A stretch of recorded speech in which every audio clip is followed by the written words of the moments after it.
La mayor parte de la gente que no cree en Dios, desde hace varios años, se han llegado a acostumbrar tanto a esa idea que ya nunca llegan a preguntarse cuáles son realmente las implicaciones de que yo no haya creído en Dios o de que actualmente yo no crea en Dios. Eso es lo que vamos a tratar. Porque mucha gente dice, bueno, ¿sabes qué? No me importa si existe o no existe Dios. Yo voy a vivir tal como estoy. Pero no se hacen esa pregunta. No saben que todo aquello que sembramos lo tenemos que recoger. Y que las ideas fructifican en el cerebro, para bien o para mal. Ellos piensan que solamente así están contentos y felices. Y pues mi maestro me dijo que él no creía en Dios, o en la universidad casi no creíamos en Dios y nos reímos de los que creen en Dios. Pero vuelvo a repetir, vamos a enfocarnos en las consecuencias de la vida sin Dios. Así pues, tratar de demostrarle a alguien la existencia de Dios, debemos ayudarle antes a preguntarle por qué es importante, vital y razonable creer en Dios. Creer en la existencia de Dios es un asunto que debe ocupar el centro de nuestra vida. Llega a las fibras más íntimas de nuestro ser. Y la pregunta de la existencia de Dios es la más importante que cualquier persona pueda hacer. Cuando llegan los jóvenes a decirnos a nosotros, los pastores, muchas veces, pues me quiero casar y quiero formar una nueva familia, etcétera, etcétera, les hacemos dos preguntas que son las más indispensables para poder garantizarte o darte un fundamento fuerte, profundo de tu destino, de tu vida, de tus hijos y de la familia que vayas a formar. Y la pregunta es, ¿tienes a Jesucristo en tu corazón? No te vayas a casar, joven que me escuchas, con una muchacha que no estás seguro que tiene a Jesucristo en su corazón. No te vayas a casar, muchacha, con un muchacho que no está segura que tiene a Jesucristo en su corazón. Porque cuando comienzan a decir, es que se va a convertir en la luna de miel, es donde menos se va a convertir. O se va a convertir a los 2 o 3 años, y con esa ilusión vana y vaga, entras a una dimensión que es el matrimonio, que es la dimensión donde más responsabilidades tenemos delante de Dios. Así que en Mateo capítulo 16, Cristo, sabiendo que esta pregunta era la más importante y la que sus discípulos también tenían ellos que comprender, dice en el capítulo 16, versículo 13 al 17, estas palabras. Mateo 16, 13 al 17. Dios motiva a sus discípulos, Jesucristo, a hacer esta pregunta. Él les dijo, versículo 13 al 17 de Mateo 16. Viniendo Jesús a la región de Cesarea de Filipo, preguntó a sus discípulos diciendo, ¿quién dicen los hombres que soy yo? ¿Qué han oído por ahí? ¿Qué es el Hijo del Hombre? Ellos dijeron, unos dicen que eres Juan el Bautista, otros dicen que eres Elías, y otros Jeremías, y alguno de los profetas.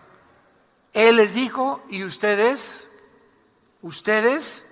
quién dicen que soy yo? Respondiendo Simón Pedro, dijo, tú eres el Cristo, el Hijo del Dios viviente. Entonces le respondió Jesús, bienaventurado eres Simón, hijo de Jonás, porque no te lo reveló carne ni sangre, sino mi Padre que está en los cielos. Y actualmente tú has notado como joven principalmente que les preguntas a tus compañeros o en la escuela, a los maestros, periodistas, políticos, cantantes, artistas, ¿quién dices tú que es Cristo? ¿Y qué nos responden? Pues para mí es uno de los grandes líderes religiosos. Y lo clasifican entre Buda, entre Mahoma, entre Mahatma Gandhi y entre todos los demás líderes religiosos. Otros te dicen que llegan al colmo, es que fue el más grande revolucionario.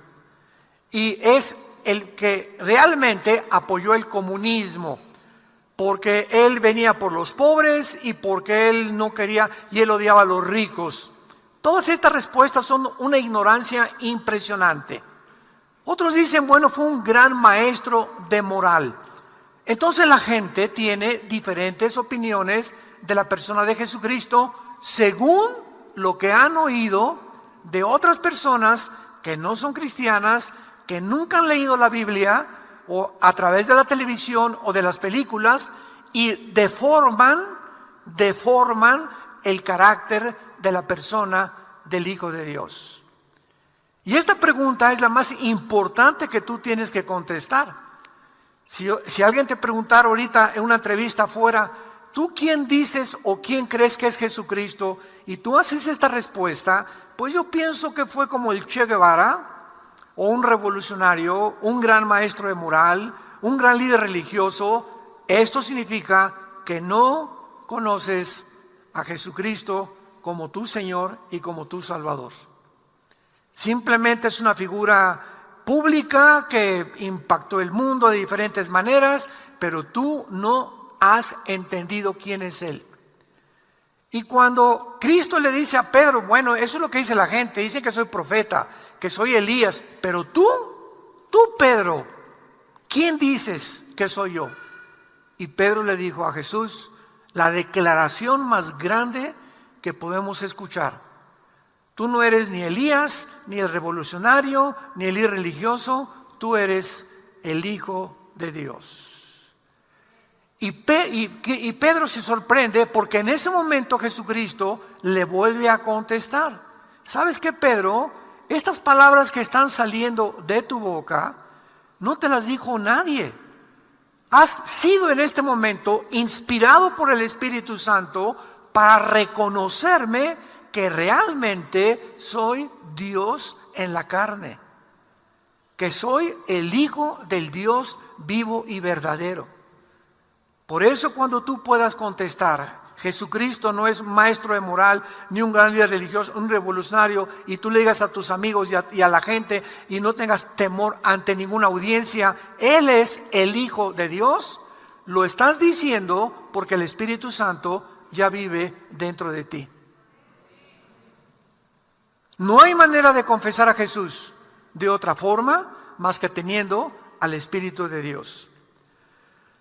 Ahora vayamos al libro de Eclesiastés en el Antiguo Testamento, que fue escrito por el hombre más sabio de toda la historia. La sabiduría que Dios le dio al rey Salomón es incomparable. La Biblia reconoce que es el hombre con más sabiduría que ha existido y que existirá después de Jesucristo. Y si no existe entonces la vida con Dios, si Dios no existe, en realidad la vida es un absurdo. Síganme con mucho cuidado.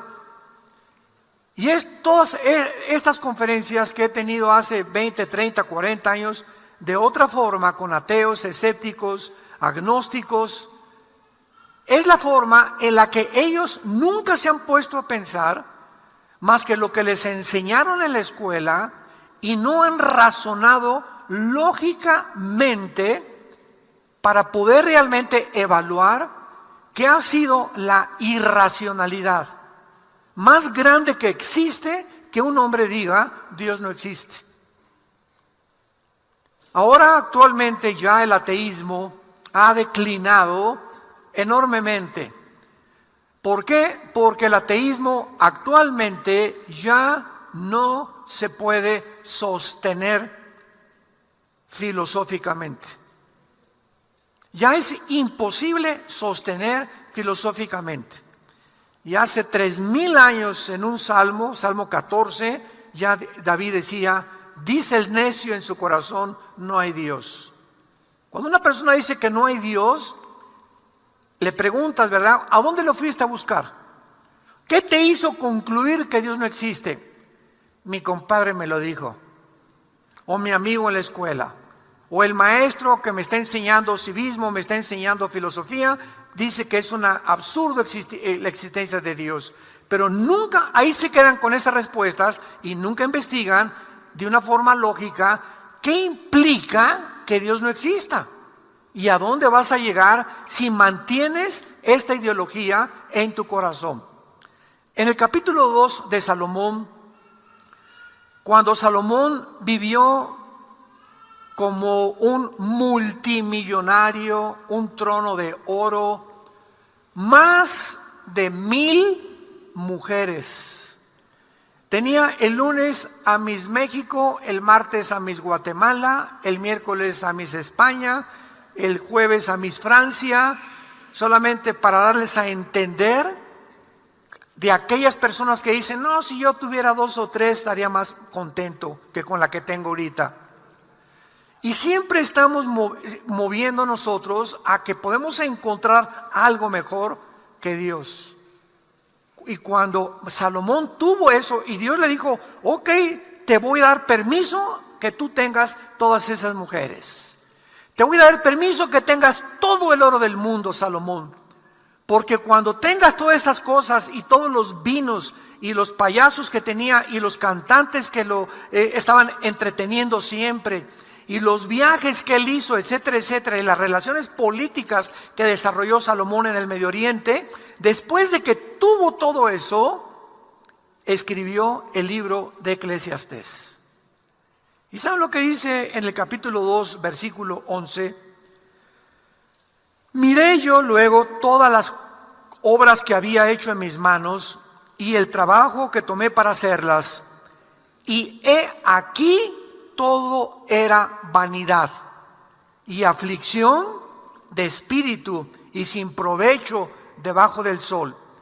Cuando levantó estatuas y levantó columnas y levantó asilos y levantó edificios, industrias y empresas, con el lenguaje moderno, se dio cuenta que todo aquello que había hecho no le había llenado el vacío con el cual nacimos todos los seres humanos. La palabra vanidad es la palabra clave de todo el libro de Eclesiastés. Vanidad de vanidades es la vida. ¿Y sabe lo que significa la palabra vanidad en el hebreo? Escríbelo, significa vaciedad. Vacío. Todo está carente de propósito, significado y de valor fuera de Dios en la Biblia. Luego en el versículo 15 dice Salomón: entonces dije yo en mi corazón, ¿cómo sucederá al necio? Me sucederá también a mí. ¿Para qué pues he trabajado hasta ahora por hacerme más sabio? Y dije en mi corazón que también esto era vanidad. Dice Salomón: bueno, si todos vamos a morir, el carpintero va a morir, el pintor va a morir, el sabio va a morir, el presidente va a morir, el cantante famoso va a morir, todos vamos a morir. Entonces, ¿quién puede determinar quién es más grande en medio de nosotros? Todo es vanidad, todos tenemos que morir algún día. ¿Para qué entonces estudio? ¿Para qué entonces trabajo y me afano por levantar un imperio? Ya que levanto el imperio, ya soy dueño, ya tengo casas, ya tengo empresas, etcétera, etcétera, y me rodeo de todas estas cosas. Mi esposa me dejó, mis hijos están diciendo: estamos esperando que se muera el viejo para quedarnos con la herencia. Y cuando llegan todas estas personas a este punto, descubren que su vida fue un vacío. El más grande rock and rollero del siglo XX, Elvis Presley, rey del rock and roll. Antes de cumplir 50 años, tenía una fila de mujeres en la esquina de su casa en Memphis, Tennessee, esperando acostarse con él, pasar una noche con él. Pero así una fila de mujeres, puras muchachas jóvenes, guapas, bonitas, que querían tener una relación con él. Él se encontraba, mientras en su casa, comenzó a engordar, comenzó a drogarse y comenzó a tener relaciones homosexuales con uno de sus guardaespaldas. El rey del rock and roll, sus últimos shows en Las Vegas, ya no sabía lo que estaba diciendo, balbuceaba y hablaba tonterías.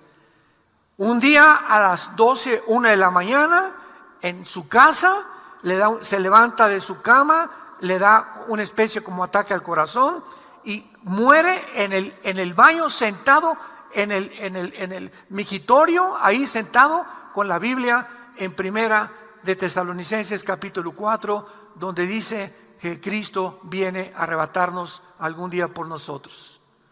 Él conoció el Evangelio y supo el Evangelio, pero nunca se entregó al Evangelio ni a seguir a Jesús. Y tuvo todas las mujeres, era el rey del rock and roll. ¿Y quién fue el rey del pop? Tu ídolo, Michael Jackson. ¿Qué pasó con este muchacho? Un fenómeno. Dios le dio un talento como Elvis Presley, la voz, y este muchacho como bailarín es un talento que viene de Dios. Y le dio ese talento y no ha habido una persona con esos bailes como Michael Jackson. Impuso un nuevo estilo de bailar. ¿Y qué pasó con este muchacho? Cuando ya estaba con todo, construyó una Disneylandia en su casa. Tenía juegos para los niños y se dio cuenta que no tenía atracción por las mujeres, que no tenía atracción por los hombres, tenía atracción por los niños. Era un pedófilo, un pederasta, violó a más de 35, 40 niños y los invitaba a su casa y los papás se los prestaban. Oye, vas a pasar vacaciones con Michael Jackson. ¿Qué niño no quiere estar ahí en los juegos y en las rebaladías que tenía y en los tratos y los videos que tenía? Y violaba a los niños en su cuarto. Y después de que él muere, sacan a la luz, las coladeras se abren, porque no hay nada que pueda quedar encubierto, y descubren que el artista al que todos admiraban, era una persona enferma, que al morir, él dijo: yo no sé si soy hombre o soy mujer. Todos estos ejemplos simplemente nos muestran que nosotros adoramos y admiramos a gente que creemos que porque tienen fama y publicidad y dinero, han logrado el éxito en las vidas. Y la Biblia nos dice todo, absolutamente lo contrario. Dice Salomón en Eclesiastés 2, versículo 22 y 23, porque ¿qué tiene el hombre de todo su trabajo y de la fatiga de su corazón con que se afana debajo del sol? Porque todos los días no son sino dolores, y sus trabajos molestias. Aún de noche su corazón no reposa. Esto también es vanidad. También esto es vaciedad, dijo Salomón. Ahora, cuando estamos hablando de que una persona que no tiene a Dios no tiene un propósito ni significado en su vida, ¿qué queremos decir? En primer lugar, la palabra significado significa algo verdadero por lo cual tú quieras vivir. Es lo que significa: mi vida tiene un significado. Actualmente la mayor parte de los jóvenes en el mundo entero no tienen un significado para vivir. Es impresionante en Estados Unidos y en Europa y en Japón principalmente la cantidad de suicidios de muchachos entre los 12 y los 23 años de edad. Nunca en la historia el índice de suicidio había aumentado tanto. Jóvenes que no tienen un significado y que no creen que haya un significado para seguir viviendo. La pregunta es: ¿cuál es tu significado o qué crees que te va a dar significado en tu vida? ¿Hacerte rico, dinero? ¿Es lo que la mayoría de la gente cree? ¿O fama o poder. Ahí están los artistas, los políticos, los cantantes que han alcanzado todo esto y cómo mueren vacíos, degenerados, pervertidos inmoralmente, abandonados por la familia, por los hijos, nunca sembraron nada y todo lo que hicieron fue una vaciedad en sus vidas. Cristo dijo en Marcos 8:36, ¿de qué le sirve al hombre ganar al mundo si pierde su alma? ¿De qué te sirvió haber hecho todo lo que hiciste, Elvis? Michael, ¿de qué te sirvió que te adoraran y brinque por acá? Y ahora, ¿cómo acabaste? No es como comenzamos, sino como terminamos, lo que le da dignidad y valor a la vida.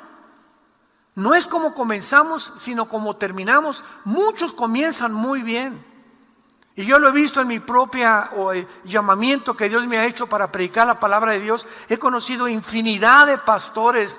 Ustedes no se imaginan. He viajado por casi todo Iberoamérica, por todas las naciones de habla hispana, en Europa, bastantes naciones también, junto con mi esposa. He conocido misioneros, he conocido grandes organizaciones cristianas, pero al mismo tiempo he visto la mayor parte de estos hombres que yo he conocido, que Dios estaba usando, organizaciones que estaban levantándose, que comenzaron a vanagloriarse, y viene el orgullo, y viene el amor a las mujeres, y creemos que porque Dios somos escogidos y especiales por Dios, o porque tenemos un don especial, Dios no nos va a hacer nada. Estos hombres grandes, ¿cómo caen los grandes de Dios? Nunca han caído más ministerios y más hombres de Dios que en los últimos 2 años desde que comenzó la pandemia. Hombres de Dios quitándose la vida, hombres de Dios cayendo en adulterio, hombres de Dios cegados por el dinero, hombres de Dios creyendo, porque realmente ellos comenzaron muy bien y Dios te da el poder de comenzar bien, pero te deja la responsabilidad de que termines con lo que Dios te ha entregado. El hecho que tengas una voz igual a la de Pavarotti o de Andrea Bocelli, el hecho que bailes como Michael Jackson, el hecho que tengas un don musical impresionante, que seas un guitarrista, un baterista, etcétera, etcétera, el hecho que seas un atleta súper completamente dotado por la naturaleza o por Dios, no te garantiza cómo vas a terminar.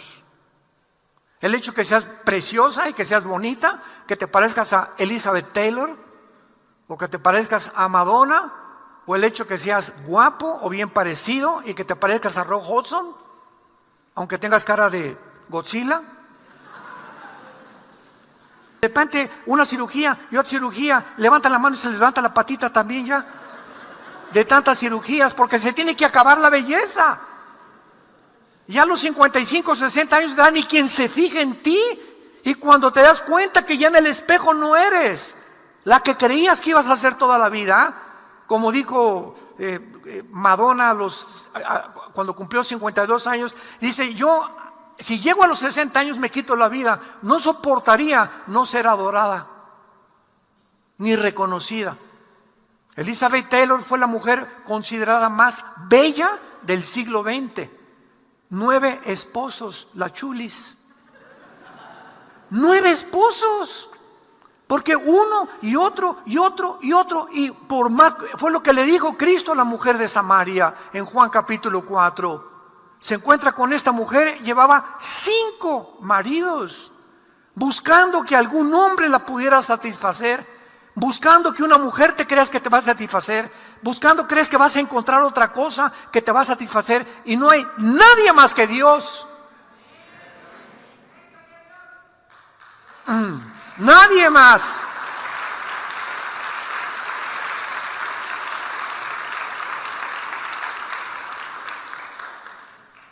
Jesús le dijo a la mujer de Samaria: mujer, de esta agua, sigue buscando hombres y vas a seguir teniendo sed.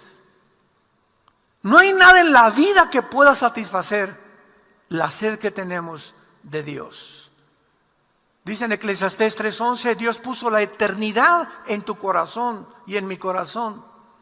Y por eso buscamos cosas que nos llenen en este mundo, mujeres o hombres o fama o aplauso o poder o reconocimiento. El otro día le preguntaban a Bill Gates que cómo era posible que siendo el multibillonario, millonario, ya no hay forma de decir ni billonario, ni trillonario, ni quinquillinario, porque no hay nadie que tenga más dinero que él. Todas las industrias farmacéuticas son de él, la Organización Mundial de la Salud la controla él, las Naciones Unidas la están controlando también ellos. Increíble. Le preguntaron, ¿qué? ¿Por qué? ¿Por qué? O sea, ¿por qué haces lo que haces? ¿Y saben lo que contestó? Es que ahora quiero poder. Poder.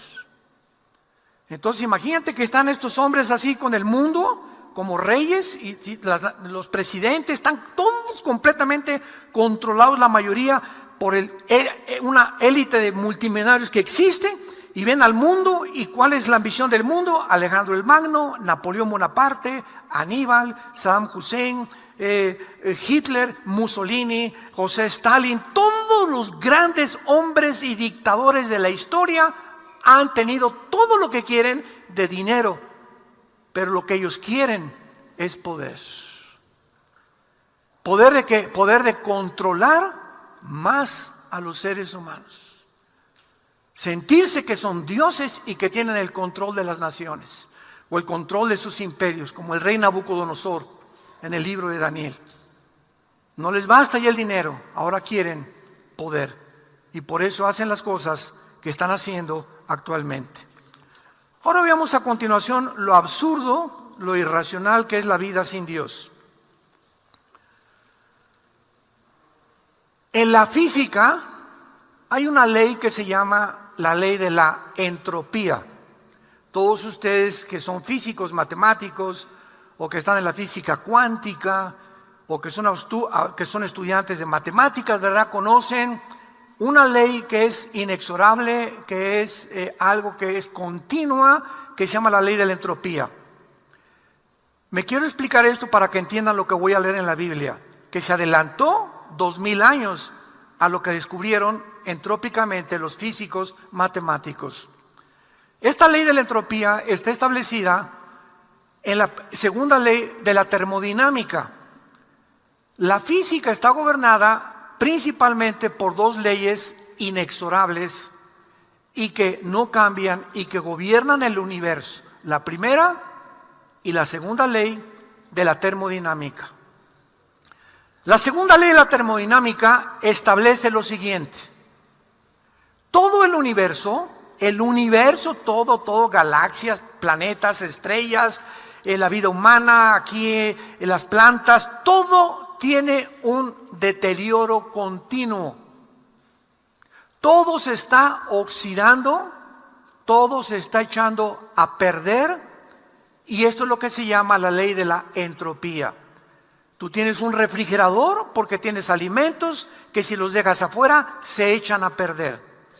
Tu casa la tienes que pintar en determinado tiempo porque las paredes las tienes que pintar, al carro hay que darle mantenimiento. Todo absolutamente está en un proceso de envejecimiento. Se llama la ley de la entropía. Vean ustedes en el libro de los Hebreos, capítulo 1, Hebreos capítulo 1, lo que se escribió hace 2000 años acerca de esta ley, que ya la Biblia se adelantaba a la ciencia moderna. Dice Hebreos capítulo 1, versículo 10 al 12. Y tú, oh Señor, en el principio fundaste la tierra y los cielos son obra de tus manos. Ellos, escucha, perecerán, mas tú permaneces. Todos ellos envejecerán como una vestidura. Como un vestido los envolverás y serán mudados, pero tú eres el mismo y tus años no acabarán. El escritor de Hebreos, ¿quién le reveló que en el universo existía el proceso de la entropía? Cuando escribió, todo se va a envejecer y todo se va a acabar. Pero tú, Señor, eres el mismo ayer, hoy y por los siglos. La ciencia nos dice actualmente lo que la Biblia hace 2000 años que escribió Hebreos, lo confirma, que los cuerpos de las estrellas, las galaxias están expandiéndose. El Sol está perdiendo millones de toneladas más a cada segundo. El Sol, todas las estrellas eventualmente se van a quemar, toda la materia se va a colapsar en estrellas muertas, hoyos negros. Pero la Biblia profetiza, después de que esta ley de la entropía deje de funcionar, un mundo mejor. Si fuera realmente, y Dios no existe, y todo se va a acabar, y todo se va a desvanecer, ¿cuál es el propósito de seguir los pasos de la Madre Teresa? ¿Por qué mejor no soy como Hitler? ¿Por qué mejor no soy como Stalin? ¿Por qué mejor no me dedico a robar? El que no tranza no avanza, dice el dicho aquí en Toluca. ¿Para qué le soy fiel a mi esposa si hay mujeres más bonitas y más jóvenes que mi esposa? ¿Por qué voy a dejarme de satisfacer mis caprichos sexuales cuando los puedo tener? Y además tengo mucho dinero y soy millonario y puedo mantener a 2 o 3 muchachas con departamentos. ¿Por qué no lo puedo hacer si tengo el poder y tengo el dinero? Así es como piensan los seres humanos. Porque se creen que cuando ya tienen esto y aquello, y ya tienes 60 años aunque tengas cara de Godzilla y las muchachas se fijen en ti, crees que eres guapo y ya se fijaron en mí por la feria, hijo. Usando el lenguaje de los chavos. ¿Qué crees que por la cara de acordeón que tienes? No, hombre. Hay intereses de por medio. La que te ame realmente es tu esposa, así como está gordita y regordita, así te ama tu esposa, es la madre de tus hijos. Y si tú mantienes el matrimonio en santidad delante de Dios, Dios te va a bendecir. Y lo mismo con tu esposo también. No busques a otro mejor que tu esposo, porque no lo hay. Vivimos en un mundo de ilusiones y fantasías. Si lo hay, no es cierto, no es cierto, no es cierto. Hay de aquellos que juegan con el fuego, dice Dios, porque se van a quemar. ¿Y por qué, hijo mío, andarás tras la mujer ajena? Porque los caminos del hombre están delante de Jehová y Él considera nuestras veredas. Te he dado una esposa, te he dado un hombre para tu matrimonio, para el padre y para la familia que están formando. ¿Por qué crees que vas a encontrar algo mejor? El pecado engaña, el pecado endurece. La Biblia nos promete que cuando todo esto desaparezca, no va a quedar el mundo completamente sin ningún propósito ni ningún significado, como dicen los ateos. Todo se va a acabar, todo vamos a desaparecer. ¿Cuál fue el propósito de todo lo que vivimos entonces? Dice 2 de Pedro capítulo 3, versículo 10, pero el día del Señor vendrá como ladrón en la noche, en el cual los cielos pasarán con grande estruendo y los elementos ardiendo serán deshechos, y la tierra y las obras que hay en ella serán quemadas.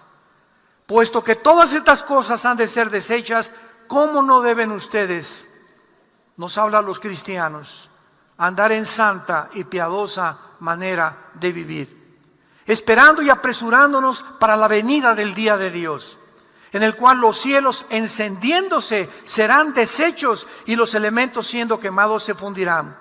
Pero nosotros, ¿verdad?, los que creemos en Dios, esperamos, según sus promesas, cielos nuevos y tierra nueva, en los cuales mora la justicia. Tú, que no crees en Dios, no tienes ninguna esperanza de nada. De nada. Como me dijo un ateo, yo me voy a morir y en el polvo. Una vez, uno de los más grandes cristianos científicos, compra el libro y restrégaselo así en la nariz a tu maestro ateo.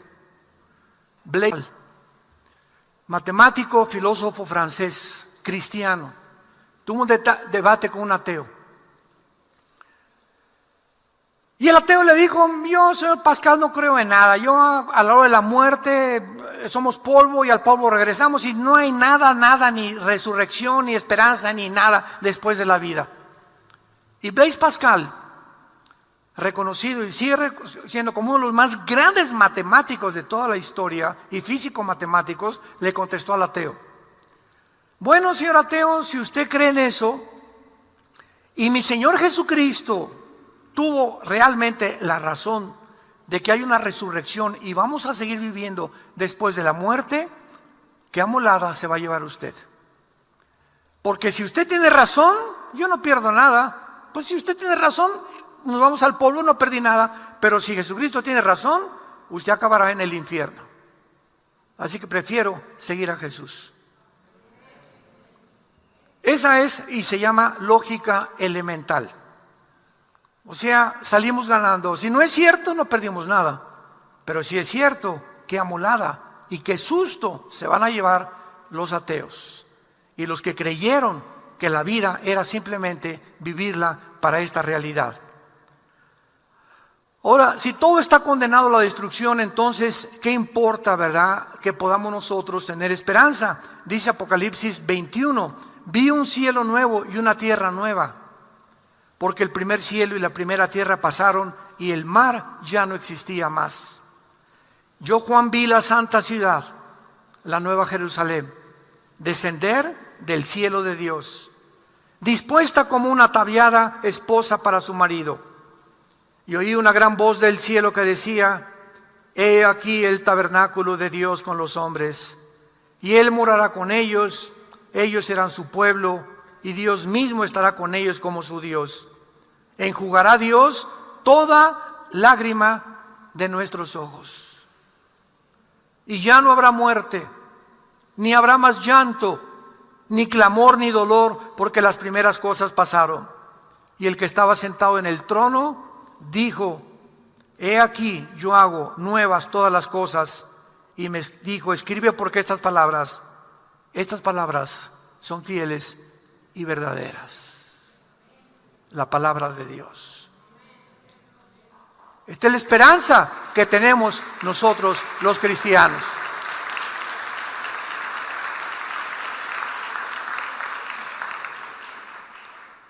Si la vida termina en una tumba, entonces no tiene ninguna diferencia final si vivimos como Hitler, como Stalin o como la Madre Teresa o como el apóstol San Pablo. Si nuestro destino no está relacionado finalmente con nuestra conducta, hagamos y vivamos lo que nos dé la gana hacer. ¿Por qué voy a tener que portarme bien? ¿O por qué voy a tener que hacer estas cosas? ¿Por qué voy a tener convicciones? Mejor me voy con los que tienen dinero, porque si no hago como los que tienen dinero, no me van a dar el puesto. Hoy estaba leyendo anoche con mi esposa y yo, no sé cuántos oyeron ustedes esta semana de Miss Universo. Ganó el concurso del 2021, Miss Universo de la India. Pero están comenzando los periodistas a sacar a flote lo que se encuentra detrás de este certamen, dudando que el año que entra lo repitan. ¿Por qué? Porque las influenciaron y las manipularon los globalistas para que ellas votaran y dijeran, vacúnense y sigan la ideología de género, si no, no van a poder ganar. ¿Cuántas de ellas se vendieron? No lo sabemos. ¿Cuántas de ellas cuando las pasaban a decir, no dijeron lo que sentían en el corazón por miedo se inscribieron en este concurso y todas querían ser Miss Universo? Pero los intereses se antepusieron y la mayor parte de ellas se vendieron para seguir concursando. Y así como ellas, se venden médicos, ingenieros, abogados, ministerios públicos, jueces, presidentes municipales. Vivimos en un mundo donde todos, por los intereses de no perder la posición y el dinero, se venden. Sacrifican sus intereses morales porque no los tienen y siempre se van donde va la corriente, donde va el interés político y el interés monetario. ¿Por qué la humanidad se encuentra así? Porque no tienen convicciones profundas de que Dios existe. No hay temor de Dios delante de sus ojos, dice la Biblia en Romanos capítulo 3. Su camino es como la corriente del agua. Y cuando venimos a Cristo nosotros somos llenados del Espíritu Santo, somos iluminados para ver el mundo realmente como es, para darnos cuenta que es una mentira. Estamos en un mundo completamente de zombies, en un mundo de Disneylandia, de Reino Aventura, donde se nos presenta, y somos atraídos por tantas trampas alrededor, y así como ratones cae la humanidad en las trampas que el diablo les ha tendido, pero Dios vino a rescatarnos y a levantarnos y gritarle al mundo: arrepiéntanse, arrepiéntete. Viene el juicio, viene el juicio, viene el juicio de Dios.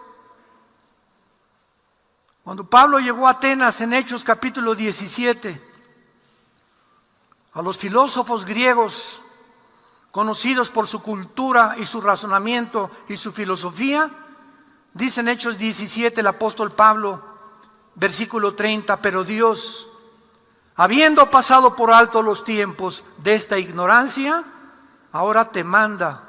Escucha, es una orden. Dios te manda en todo lugar que se arrepientan, por cuanto ha establecido un día en el cual juzgará al mundo con justicia. Dios ha establecido un día, damas y caballeros, viene más rápido de lo que te imaginas el día del juicio para ti y para mí. Y ahí ya va a ser demasiado tarde para millones de seres humanos que pasarán eternamente la oscuridad, las tinieblas, el lloro y el crujir de dientes. Ya no habrá ninguna otra oportunidad después de que tú mueras. Dios ha establecido un día del juicio por aquel varón a quien designó dando fe a todos con haberle levantado de los muertos. Cuando Jesús venció la tumba y se levantó hace 2000 años, ahí en la tierra de Galilea, Dios estaba diciendo: ahí está mi hijo, volvió a vivir. Vean el cuerpo deshecho, era un guiñapo humano en la cruz. En la cruz Cristo era un monstruo. Completamente el látigo romano se le enrollaba 3 o 4 veces con puntas de hueso y de fierro, y cuando el soldado jalaba el látigo arrancaba los tejidos subcutáneos del pecho y de la espalda a todos los reos y a todos los convictos a ser crucificados. Las espinas que le penetraron 2 o 3 pulgadas en la cabeza, los clavos en las manos. Cristo era un guiñapo humano. Dice el Salmo Isaías 52, no había buen parecer en él. Nadie hubiera reconocido al Hijo de Dios desbaratado de los golpes de las orejas, de los golpes que le dieron el pretorio romano, la tortura que atravesó. ¿Por qué era un monstruo en la cruz? ¿Por qué lo que hace el pecado nos hace monstruos? El pecado nos convierte en monstruos, nos deforma nuestra vida, nuestros intereses, nuestro amor por la familia, nuestro amor por las convicciones morales, por una buena moral. Es lo que el pecado hace en el ser humano. Y Él vino a dar su vida por ti y a resucitar. Y cuando resucitó Cristo, ahora Dios tiene y te dice: tú ya no eres ignorante. Te he dado la capacidad de escoger entre el bien y entre el mal. He aquí les pongo la bendición y les pongo la maldición. Para que seas tú, tal vez en esta mañana, y los que nos escuchan a través de los medios de comunicación, para que seas tú, no tu abuelita, no tu papá, no el pastor, no el papa. Tú tienes que ser una criatura responsable moralmente para que tú escojas la bendición o la maldición. Y no hay más que 2 caminos, no hay 3 caminos. Ancha es la puerta que conduce a la perdición y la mayor parte de los hombres van por ella. Pero angosta es la puerta que conduce a la salvación y pocos son los que entran por ella. ¿Y sabes por qué pocos? Porque son los pocos que tuvieron valor. Me sorprende que en Apocalipsis 21:8, ¿sabes quién encabeza la lista de los condenados? No los homosexuales, no los transgénero, no los traficantes de drogas, no aquellos que tú borrachos, parranderos y injugadores. Los que encabezan la lista de los pecadores en la Biblia son los cobardes. Los cobardes encabezan la lista en Apocalipsis de los que Dios va a condenar. Porque se necesita valor para decir: voy a seguir siendo fiel a mi esposa. Se necesita mucho valor. Ese es un hombre de veras. No con tu compadre, ya tengo 2 o 3 por ahí, vámonos de farra este fin de semana. O con tu amigo o con tu amiga, pues yo tengo relaciones con mi novio antes de casarme, ¿verdad? Esa no es tu amiga. Son evangelistas y son personas que el infierno manda a nuestras vidas para arrastrarnos y convencernos que ahí está la bendición y que ahí está la felicidad. Dios ha establecido un día del juicio y tú tienes que arrepentirte de tu vida. Tienes que reconocer que eres pecador, que has violado las leyes de Dios, que te has burlado de Dios. Y por favor no digas, es que yo creo en Dios. ¿Sabes una cosa? El diablo no es ateo. Los demonios fueron los primeros que reconocieron a Cristo. Tú eres el Cristo, el Hijo del Dios viviente. Cristo los mandó callar. ¿Qué quiero decir? Que no basta decir, creo en Dios y vivir como si Dios no existiera. ¿De qué te sirve si creer en Dios? Pero mira tu conducta, mira tus hechos, mira tu amor por la familia. Si dices creo en Dios es porque sigues a Jesús. No basta creer, la fe sin obras es muerta. Tenemos que evidenciar con un cambio de vida, con una transformación profunda en nuestra vida, que realmente le hemos entregado la vida al Hijo de Dios. En esta mañana tú tienes la oportunidad de hacerlo y te pido que inclines tu cabeza. Y así con tu rostro inclinado, la vida sin Dios, hemos podido reflexionar, es una vaciedad, es un absurdo, es la más grande irracionalidad que el ser humano pueda concluir, que no existe un ser supremo que nos haya creado y que tenga el derecho de juzgarnos a los vivos y a los muertos en el día que Él ha establecido y que viene más pronto de lo que nos imaginamos. En esta mañana Dios te pide y te dice, yo te amo. De tal manera Dios amó al mundo que dio a su Hijo unigénito, para que cualquiera de ustedes en esta mañana que en Él crea, no se pierda, no seas condenado cuando mueras y te estén esperando los demonios en el momento que mueras y descubras demasiado tarde que creíste una idea falsa, creíste una mentira de que Dios no existía, pero será demasiado tarde porque la oportunidad te la da Dios.